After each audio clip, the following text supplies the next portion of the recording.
পানির চোখ আমরা থানা কিন্তু পুড়িয়ে দিয়েছিলাম, এসআই সন্তুষ্টি কিন্তু আমরা জ্বালাই দিয়েছিলাম। ছাত্রদল আমার উপর এটা করতেছে, ছাত্রদল আমার উপর গুটমির সামনে এটা করতে আসতেছে।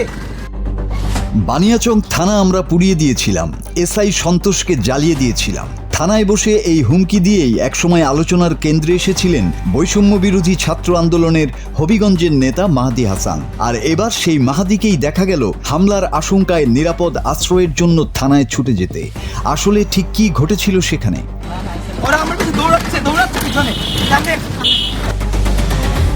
গতকাল বুধবার দুপুরে হবিগঞ্জ শহরে ড্রাইভিং লাইসেন্সের পরীক্ষা দিতে এসেছিলেন মাহাদি হাসান। পরীক্ষা শেষে খাবার খেতে যাওয়ার পথে হঠাৎই পরিস্থিতি পাল্টে যায়। নিজের ফেসবুক আইডি থেকে লাইভে এসে মাহাদি দাবি করেন ছাত্রদলের নেতাকর্মীরা তাকে ধাওয়া করছে এবং হামলার চেষ্টা করছে। লাইভে দেখা যায় তিনি দ্রুত একটি রিকশায় করে হবিগঞ্জ সদর মডেল থানার দিকে যাচ্ছেন। কিছুক্ষণ পর থানার ভেতরে ঢুকে পুলিশের কাছে নিরাপত্তার আবেদনও জানান তিনি। লাইভে মাহাদির প্রশ্ন ছিল একটি ব্যক্তিগত মতামত প্রকাশ করার কারণে কেন তাকে এমন পরিস্থিতির মুখোমুখি হতে হবে। তার দাবি গত 2 দিন ধরেই বিভিন্নভাবে হুমকি পাচ্ছিলেন তিনি, কিন্তু হঠাৎ কেন এই উত্তেজনা? খোঁজ নিয়ে জানা গেছে কয়েকদিন আগে মাহাদি নিজের ফেসবুকে বিএনপির প্রতিষ্ঠাতা ও সাবেক রাষ্ট্রপতি জিয়াউর রহমানকে নিয়ে একটি মন্তব্য করেছিলেন। সেখানে তিনি জিয়াউর রহমানের সমালোচনা করেন। সেই পোস্ট সামাজিক যোগাযোগ মাধ্যমে ছড়িয়ে পড়ার পর বিএনপি ও ছাত্রদলের কিছু নেতাকর্মীর মধ্যে ক্ষোভের সৃষ্টি হয় বলে স্থানীয় সূত্র জানিয়েছে।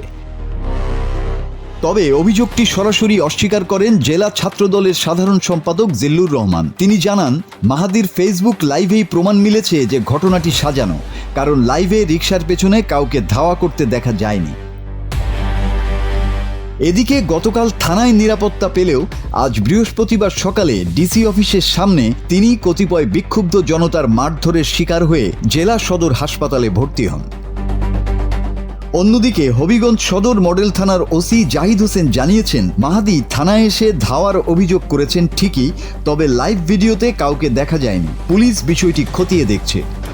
আমি দিল্লি এয়ারপোর্টে আছি, তারা ইমার্জেন্সি হচ্ছে, আমি জানি না কি হয়েছে, আমার দেশ আমাকে সহযোগিতা করেছে। উল্লেখ্য, ভারতীয় আধিপত্যবাদের বিরুদ্ধে সোচ্চার এই নেতা চলতি বছরের 18ই ফেব্রুয়ারি ভারতের নয়াদিল্লিতে গিয়ে ইমিগ্রেশন পুলিশের হাতে আটক হন। জানা যায় তার লক্ষ্য ছিল ইউরোপে পালিয়ে যাওয়া, আর সেই উদ্দেশ্যে ভিসা প্রসেসিং এর অংশ হিসেবে নিজের চেয়ে 8 বছরের বড় প্রবাসী বাংলাদেশি নারী তুহিন আক্তারের সঙ্গে কন্ট্রাক্ট ম্যারেজের প্রস্তুতি নিয়েছিলেন। এখন প্রশ্ন একটাই, সত্যি কি হামলার শঙ্কায় থানায় ছুটেছিলেন মাহাদি, নাকি এটি ছিল আলোচনায় আসার আরেকটি প্রচেষ্টা? উত্তর খুঁজছে হবিগঞ্জের মানুষ। মাসুদ হাসান, বাংলা টিভি।